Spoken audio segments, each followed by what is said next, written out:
কবিতাৰ শিৰোনাম আন্দোলন বনাম ৰাজনীতি।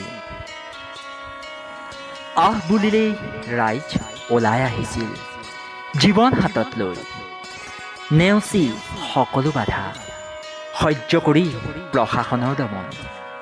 মাথো এটাই উদ্দেশ্য, আপোনালোকৰ লগে লগে অসমীয়া ৰাইজ আগুৱাই যোৱা। নাছিল মনত সেই ৰাইজৰ কোনো লোভ, নাছিল মনত কোনো মোহ, নাছিল মনত কোনো উদ্দেশ্য নেতা পালি নেতা হোৱাৰ, নাছিল মনত কোনো স্বপ্ন দামী গাড়ী লোৱাৰ। তেওঁলোকে চিনি নাপায় একো দল, একো সংগঠন। সেই সময়ত পাইছিল মাথো চিনি এটি আবেগ, যাৰ নাম সঁচা অৰ্থত সাধাৰণ ৰাইজৰ বাবে দেশ প্ৰেম।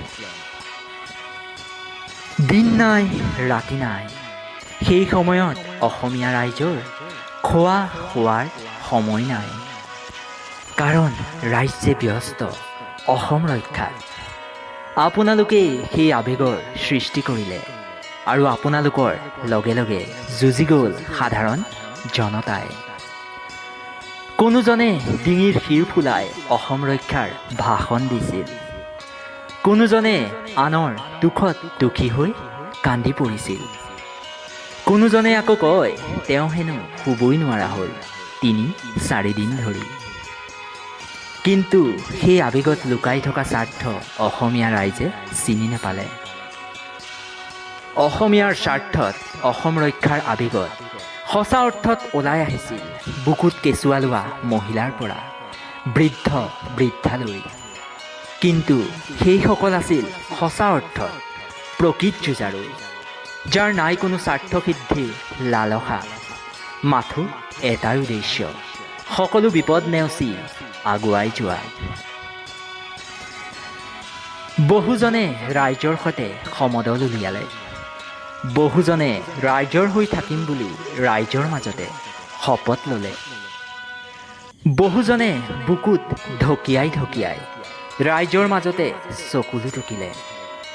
কিন্তু সেই 5গৰাকী মাকৰ বেদনা আপুনি মই হয়তো কোনেও বুজিব নোৱাৰিলোঁ, কোনেও হয়তো কেতিয়াও সন্তানৰ সেই স্থান পূৰ্ণ কৰিব নোৱাৰিম যি বিলীন হৈ গ'ল সেই আন্দোলনৰ নামত।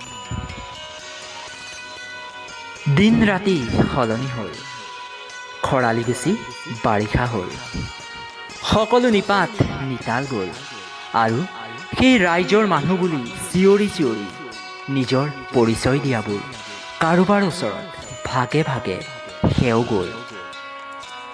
আৰে ৰাইজৰ ওচৰত থাকিলে কি পাব ভাই, আমিনো কি দিম, আমাৰনো সামৰ্থ্য কি? মাথো নেপাহৰিব আপোনালোক নিজে কি। আপোনালোকৰ সৃষ্টি হ'ল আপোনালোকৰ মাজত থকা সেই গুণ, আৰু সেই গুণক আঁকোৱালি লোৱা অসমীয়া ৰাইজৰ বাবেই। হয়তো আপোনালোকৰ দৰেই ব্যক্তিৰ বাবে দ্বিতীয় এজন সঁচা দেশপ্ৰেমিকক ৰাইজে ভণ্ড বুলি হাঁহিব আৰু ক'ব এইবোৰ চব ভেকু ভাওনাও। এইবাৰ আৰু আমি পুতলা নাচত ভাগ নলওঁ, যাৰ ৰছীডাল এইসকলৰ হাতত থাকিব।